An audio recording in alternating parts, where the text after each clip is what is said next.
किसके काल में बोर्ड ऑफ रेवेन्यू की स्थापना हुई थी? राइट आंसर क्या हो जाएगा, चलिए देखते हैं। तो हेस्टिंग के, वॉरेन हेस्टिंग के काल में बोर्ड ऑफ रेवेन्यू की स्थापना हुई थी।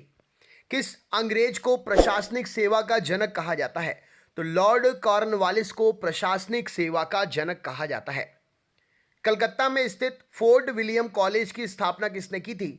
तो कलकत्ता में स्थित फोर्ट विलियम कॉलेज की स्थापना लॉर्ड वेलेजली ने की थी। जिसने एसएससी का एग्जाम अभी सीएचएसएल का दिया होगा, उसके एग्जाम में ये क्वेश्चन थर्ड डे की फर्स्ट शिफ्ट में क्वेश्चन पूछा गया था। टेंसी एक्ट या काश्तकारी अधिनियम कब लागू हुआ? तो टेंसी एक्ट या काश्तकारी अधिनियम 1822 में लागू हुआ। नेक्स्ट क्वेश्चन देखते हैं। बैरकपुर में सैन्य विद्रोह कब आरंभ हुआ था? तो 1824 में बैरकपुर में सैन्य विद्रोह आरंभ हुआ था। किस गवर्नर जनरल का कार्यकाल शिक्षा सुधारों के लिए माना जाता है? तो विलियम बेंटिक का कार्यकाल जो है वह शिक्षा सुधार के लिए जाना जाता है। कलकत्ता मेडिकल कॉलेज की स्थापना कब और किसने की थी?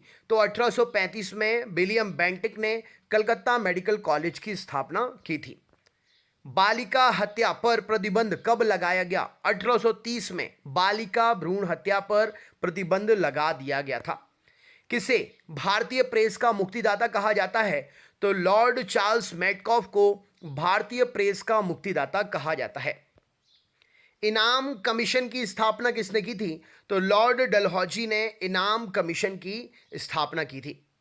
किस कर व्यवस्था के अंतर्गत किसानों से उपज का 50% वसूला जाता था? तो रैयतवाड़ी व्यवस्था के थ्रू किसानों से उपज का 50% टैक्स के रूप में वसूल लिया जाता था।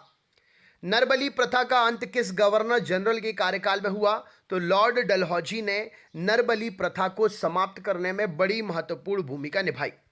भारत से ब्रिटेन की ओर संपत्ति के अपवहन का सिद्धांत किसने प्रतिपादित किया था? तो दादा भाई नौरोजी के द्वारा भारत से ब्रिटेन की ओर संपत्ति के अपवहन का सिद्धांत दिया गया।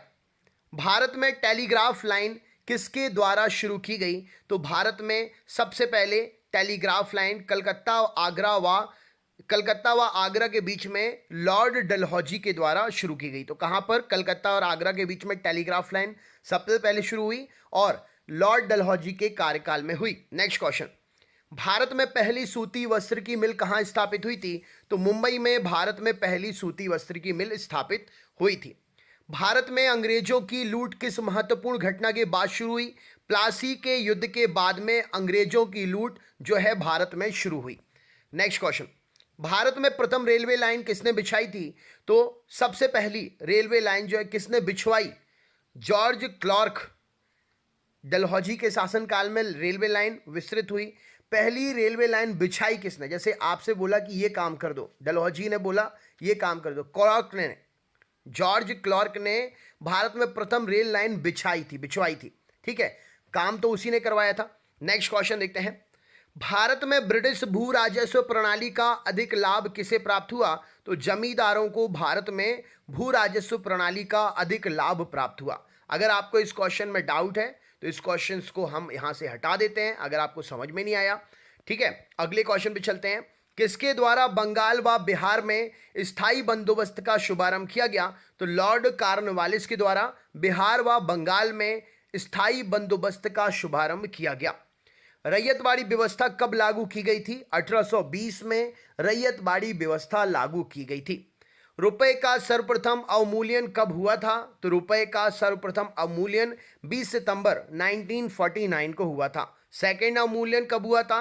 तो सेकंड अवमूल्यन जो है 6 जून 1966 में हुआ था। थर्ड अवमूल्यन कब हुआ था? 1 जुलाई 1991 को तीसरी बार रुपए का अवमूल्यन हुआ था। विदेशों में स्थित विदेशी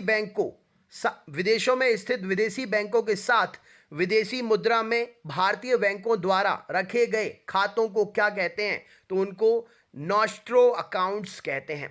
नेक्स्ट क्वेश्चन देखते हैं।